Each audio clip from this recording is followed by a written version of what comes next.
नहीं नहीं, ये कहानी इन सारे के सारे रिश्तों की नहीं, बल्कि 2 रिश्तों में ही सभी रिश्तों के होने की है।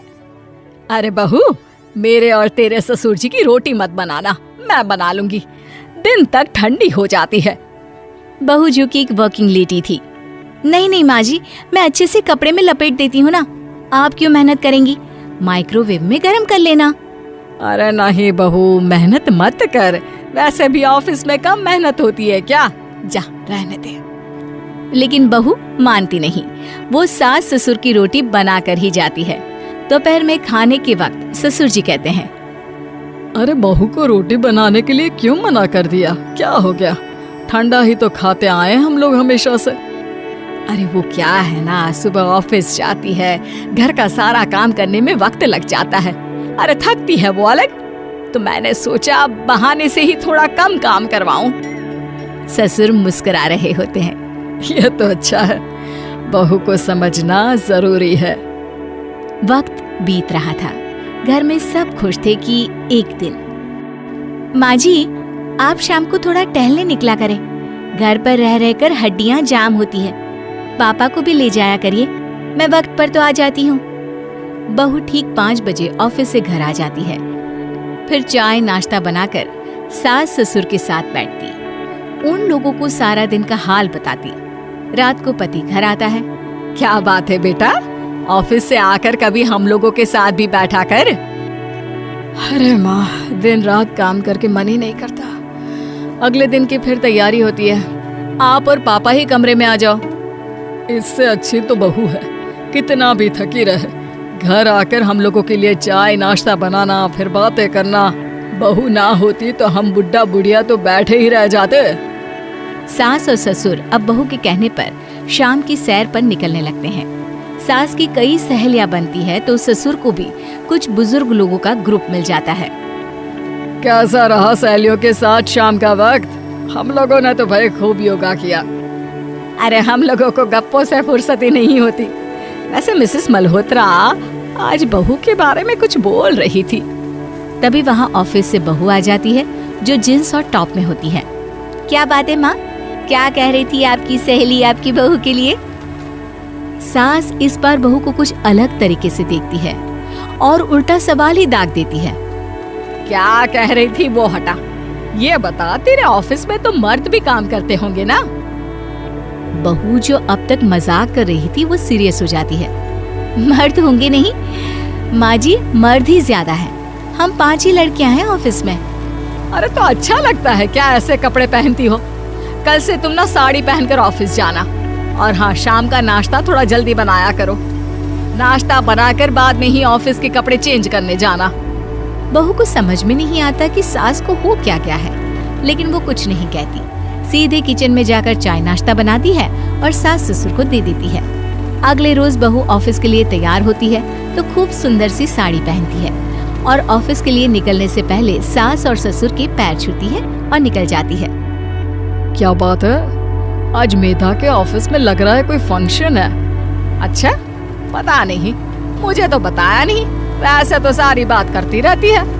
अरे देखा नहीं कैसे साड़ी पहनकर जा रही थी? अरे वो तो मैंने ही बोला है उसे। अरे अच्छा लगता है क्या रोज रोज ऐसे सूट या जींस में जाना? बहू हो, बहू बनकर रहो, और आप भी ना मेधा मेधा मत किया करिए, बहू बोला करिए, सर पर चढ़ जाएगी तो दिक्कत हो जाएगी। सास अब बहू को बहू जैसा रखने लगती है, हर बात पर रोका टोकी, हर बात पर ताने। क्या बात है, आजकल लेट आ रही हो ऑफिस से? अरे चाय के लिए भी देर हो जाती है, हम लोग फिर पार्क में भी देर से पहुंचते हैं। सभी की बहुएं वक्त से चाय नाश्ता करा देती है अपने सास ससुर को, बस एक तू ही है जो उस वक्त ऑफिस से निकलती है।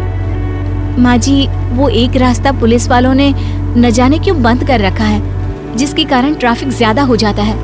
मैं कोशिश करूंगी कल वक्त से पहले ही निकल जाऊं। ससुर देख रहे होते हैं कि बहू अब परेशान सी रहने लगी है।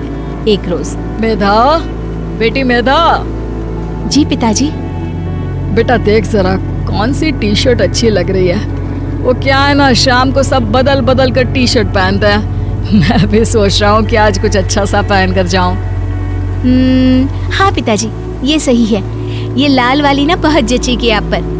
मेरे पापा पर भी डार्क रंग बहुत जचता है। क्या चल रहा है? अरे ससुर के सामने घूंघट तो छोड़ो, ऊपर से रंग बताया जा रहा है टी शर्ट का। अरे बहू, कोई संस्कार दिए नहीं है क्या तेरी माँ ने? बहू इस बार बहुत निराश हो जाती है। वो वहाँ से तुरंत अपने कमरे में चली जाती है। अब बहू घर का सारा काम करती, ऑफिस जाती, लेकिन साड़ी और सर पर पल्ला लेकर। एक बार पड़ोसन उनके घर आती है। वाह सुमित्रा बहन, बहू का तो रूप ही बदल दिया। ठीक किया, बहू बहू जैसी ही अच्छी लगती है। अच्छा चलती हूँ मैं।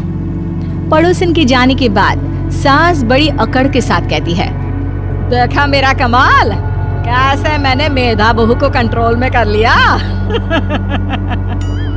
अब बारी ससुर के बोलने की थी। हाँ सुमित्रा, बिल्कुल ये काम तो किया है तुमने, लेकिन कभी सोचा क्या खो दिया? क्या खो दिया? मैंने तो कुछ नहीं खोया जी।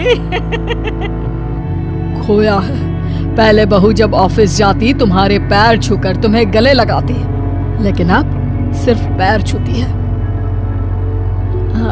हाँ जी, ये बात तो आप ठीक बोल रहे हैं। पहले घंटों हम लोगों से बात करती, कमरे में ना जाती, ऑफिस से आते ही खुद की चाय, खाना, नाश्ता सब हम लोगों के साथ करती, सारी बात बताती। लेकिन क्या तुम्हें पता है, बहू की तबीयत खराब चल रही है, वो माँ बनने वाली है। ये बात मुझे बेटे ने बताई कि तुम्हें बता दूं। अब सास की आंख में आंसू थे। वो समझ गई थी कि लोगों के कहने में आकर उसने क्या खो दिया। शाम को बहू घर आती है तो माँ किचन में पकोड़े तल रही होती है। अरे माँ जी, आप रहने दीजिए ना, मैं आ तो रही थी। अरे नहीं, जा तू चेंज कर ले, मैं नाश्ता और चाय टेबल पर ही लगा रही हूँ मेधा। सास के मुंह से अपना नाम सुनकर बहू को बहुत अच्छा लगता है। माँ जी, कोई गलती हो गई है क्या? मेरे होते हुए आप काम करे, ये ठीक नहीं है। संस्कारी और समझदार बहू सास को माँ समझती है, लेकिन सास की बेवकूफी उसे सास ही बनाकर रखती है। बहू, मुझे भी थोड़े संस्कार और समझदार बनने का मौका दे, जिससे मैं भी बहू नहीं बेटी को देखूं तुझ में। और हाँ, मेरा होने वाला पोता क्या कहेगा कि दादी ने तो मेरी माँ को बहुत परेशान किया। बहू सास को गले लगा लेती है। नहीं माँ जी, वो कहेगा कि माँ को तो दादी ने बेटी बनाकर रखा है।